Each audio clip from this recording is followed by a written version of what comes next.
মোটামুটি পরিবেশ ভালোই রয়েছে। দুই একটি বিচ্ছিন্ন ঘটনা গতকাল রাত থেকে ঘটেছে। যেমন আমরা দেখেছি শুনেছি যে জামাত এবং শিবিরের লোকজন জুবলি স্কুল নামে একটা কেন্দ্র আছে সূত্রাপুরে, সেখানে তারা প্রবেশ করার চেষ্টা করে। তার আগে আমরা দেখেছি যে সূত্রাপুরের জামাতের নায়েবে আমির সে সহকারী প্রিজাইডিং অফিসারদেরকে ঘুষ প্রদানকালে আটক হয় এবং তাকে 2 দিনের জেলে দেওয়া হয়। তো আমার কথা হলো যে যারা এত সহি, এত সাধু, এত সুফি, নিজেদেরকে এত পরিষ্কার বলে দাবি করে আসছে, তারা ভোটের আগের দিন প্রিজাইডিং অফিসারদেরকে হাতে নাতে ঘুষ দিতে গিয়ে ধরা পড়ে। এদের মুখোশ উন্মোচিত হয়ে গিয়েছে, জনগণ এদেরকে চিনে ফেলেছে। তাই আমি মনে করি যে আজকে সারা বাংলাদেশেই ধানের শীষের পক্ষে বিপুল ভোটে জয়লাভ করিয়ে জনগণ আমাদেরকে ভোট দিবে, এটা আমি বিশ্বাস করি। যারা গুপ্ত রাজনীতি করে এসেছে, তারা গুপ্ত কার্যক্রম চালানোর চেষ্টাগুলো করেছে। যেটা আমি বললাম যে সূত্রাপুর থানার জামাতের নায়েবে আমির সে সরাসরি ঘুষ প্রদানকালে হাতে নাতে ধরা পড়েছে।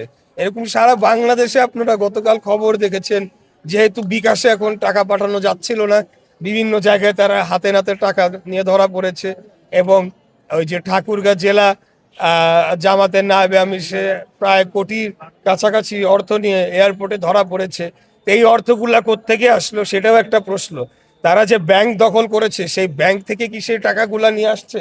ইসলামী ব্যাংক সহ আরো যে ব্যাংকগুলা দখল করেছে, এই এই প্রশ্নের জবাবগুলা তাদেরকে অবশ্যই দিতে হবে। আজকের ভোটের দিনটা পার হোক, তারপরে জনগণ তাদের কাছে এই প্রশ্নের জবাবগুলো চাবে।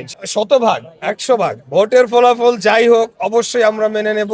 এবং আমরা শুরু থেকে বলে আসছি যে যে একটা নির্বাচনে জয় পরাজয় দুটোই থাকবে এবং আমাদেরকে খেলোয়াড় সুলভ মনোভাব নিয়ে সেটিকে মেনে নেওয়ার একটা টেন্ডেন্সি থাকতে হবে।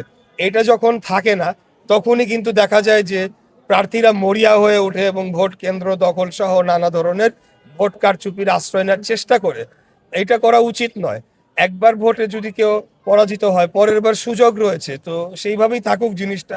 আমরা অবশ্যই একটা সুষ্ঠু, গ্রহণযোগ্য, নিরপেক্ষ নির্বাচনের মাধ্যমে ফলাফল যাই হোক জনগণের রায় আমরা মাথা পেতে মেনে নেব ইনশাল্লাহ।